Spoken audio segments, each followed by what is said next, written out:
인구 변화 추이. 제가 이것 때문에 더 서울 경기 부동산이 폭등할 거라 생각하는데, 지금 많은 분들 폭락농자가 하는 얘기가 일본처럼 될 거라고 얘기하시잖아요. 아니요, 저는 뉴욕처럼 될 거라 생각을 합니다. 일본처럼 되겠죠, 지방이.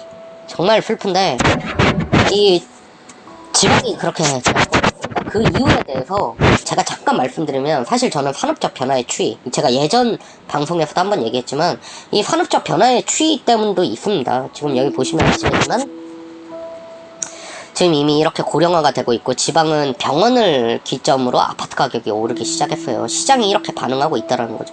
그러니까 고령화에 대비를 하고 있다라는 거죠. 지금 여기 이 노란색이 이 인구 소멸 위기 지역입니다. 위기 지역. 2018년도 기준.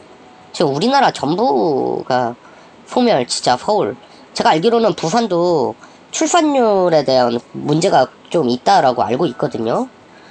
부산도 제가 그래서 부동산 경기가 한편으로 안 좋은 부분이 있고, 솔직히 광주라든가 뭐 대전이라든가 최근에 이슈가 되고 있는 부분들, 대구는 원래 좀 이슈가 자주 됐던 지역이지만 이 부분들이 과연 장기적으로 갈까라는 생각을 하는 거죠. 하지만 저는 이 인구가 결국 산업 재편으로 인해서 서울로 몰릴 수밖에 없다라고 생각을 합니다. 진짜 저도 대한민국 국민의 한 사람으로서 이런 말 하고 싶지 않은데,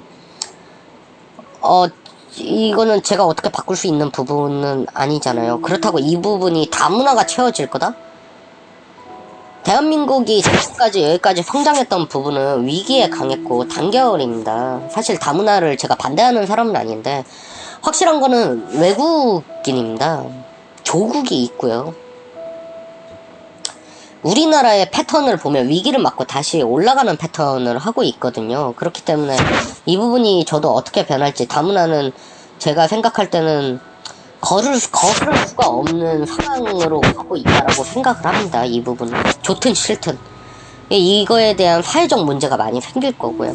그게 결국 지방 부동산이 어떻게 변하냐에 영향을 줄 거고, 저도 지방 출신이고 서울로 대학을 왔기 때문에 지방이 이젠 이렇게, 저 역시도 저는 바로 감이 와요. 제가 살던 고향에 가보면 초등학교도 이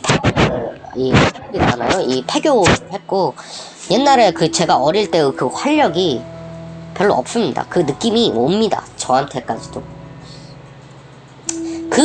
이런 원인은 제가 전에도 말씀드렸지만 이 산업 변화의 추이입니다.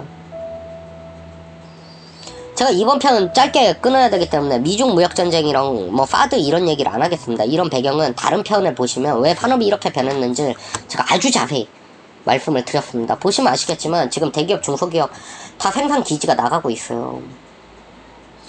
우리나라는 제가 전에도 말씀드렸지만, 우리가 상식적으로 생각을 해보자고요. 정말 상식적으로. 기업은 이윤을 추구하면 됩니다. 이윤을.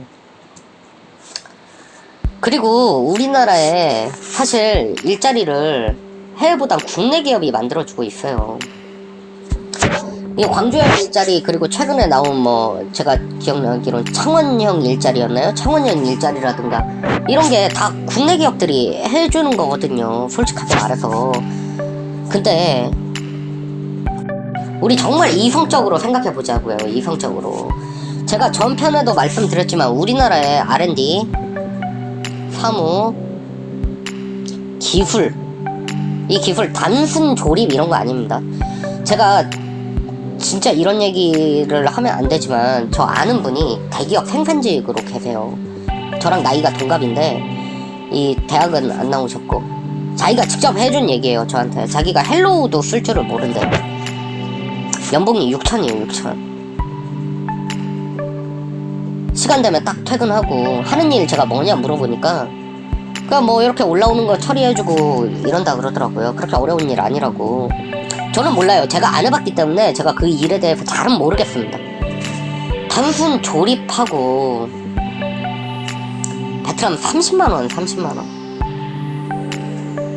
이게 크게 기술과 마인드와 애티튜드가 필요 없는 쪽이잖아요. 솔직하게 말해서. 우리가 예를 들어서 배달을 해요. 배달.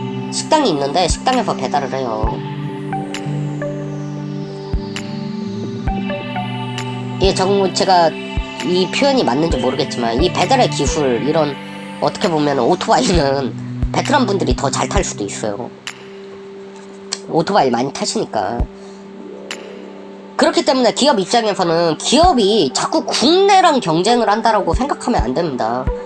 기업의 경쟁자는 글로벌입니다. 글로벌. 아이고, 경쟁사가 다 단가를 낮추고 있는데 우리만 단가를 올린다? 원가 경쟁력이 없다? 이거 경쟁이 될 수가 없습니다. 하지만 R&D와 사무도 이런 해외 이전으로 인해서 저는 많이 줄어들 거라고 생각을 합니다. 상대적으로. 그리고 생산 라인에 제가 예전 편에도 말씀드렸지만 이런 기술적인 부분들이 있다고 합니다. 저도 잘 모르는 R&D를 하시는 분들은 아시겠죠. 이런 생산 라인에 정말 장인들이 있다고 합니다. 이분들은 그렇죠. 더 많은 연봉 받으셔야죠. 저는 존경합니다. 존경. 이런 장인들이 결국 우리나라 산업을 살린다 생각을 하기 때문에 저는 존경을 하고 있고요. 이런 부분에서 살아남겠지만 기업이 어느 정도까지 국익을 위해서는 이 생산 라인을 우리나라에 돌리겠지만 우리나라는 제조 강국이니까. 근데 지금 제가 보기에는 턱밑까지 왔어요. 저는 광주형 일자리나 이런 부분이 사실은 뭐 굉장히 좋은 아이디어고, 솔직하게 말해서 이런 걸로 우리 진짜 청년 취업 힘들잖아요. 좀 정말 이런 분위기, 제조 강국으로 다시 나아갈 수 있는, 이 단순 조립하는데 억대 연봉을 제가 베트남에서 한 번도 솔직하게 말해서 파업하는 걸 본 적이 없어요. 모르겠습니다. 제가 공장지대는 모르겠는데 제가 적어도 봤을 때 파업하는 건 베트남은 오히려 이 단순 업무에는 진짜 강한 것 같아요. 제가 생각할 때 정말 좀 최적지인 것 같아요. 단순 조립하고. 물론 한국만큼 퀄리티는 아니겠지만 그 고연봉을 이 30만원, 월급 30만원으로 커버 못할 5명만 채용해도 충분히 원가 경쟁력이 나옵니다. 한 명이 할 거 5명이 해도 되죠. 그렇지 않나요? 베트남은 기업 투자 유치에 굉장히 혈안이 돼 있는 나라고, 정부가. 그게 지금 갈 길이라는 걸 이미 정부도 알고 있습니다. 그렇기 때문에 친기업 정책이 많이 나오고 있고요. 저도 정부 입장이 뭔지는 충분히 이해를 하지만 이 흐름이 가는 이상은 이게 바뀔 수가 없습니다. 우리가 어릴 때 우리가 베이비부머 자녀 세대잖아요. 제 나이 또래들이. 그때 이제 출산율이 높아서 결국은 직업이 받쳐줬다는, 삶이, 이 직업 생산이 있었기 때문에 이 부분에 일자리가 생기고, 일자리가 생기니까 가정이 생기고, 가정이 생기니까 가족이 생겼던 거거든요. 그러니까 결국 제조업 유치에 관한 부분, 우리나라가 도약을 하려면 저는 이 제조 강국에 정말 포커싱이 조금 맞춰져야, 이게 결국 제가 틀렸다고, 부동산 폭등장 서울 경기 왔다, 이거 너 틀렸다 이 말을 들었으면 좋겠습니다. 솔직히 틀렸다는 얘기를. 저도 좀 싸게 사고 우리나라가 균형적으로 발전하고 이렇게 어느 도시를 가나 애 울음소리를 들을 수 있는 그런, 우리 어렸을 때 놀이터 가보면 애들끼리 뛰어놀고 흙장난하고 지금은 없습니다. 제가 고향 가면은. 제 얘기를, 이 방송이 유명한 방송도 아니고 제 방송이 솔직히 많이 안 들리겠지만 이 진심이 정말 전달이 돼서 우리나라가 그렇게 됐으면 좋겠습니다. 진짜로. 이 모두가 꿈꾸는 거 아닌가요? 우리가 서로 탓하는 게 아니라 그렇게 좀 변화를 한번 이해하면서 해나갔으면 좋겠다라는 제 나름 개인적인 바람입니다.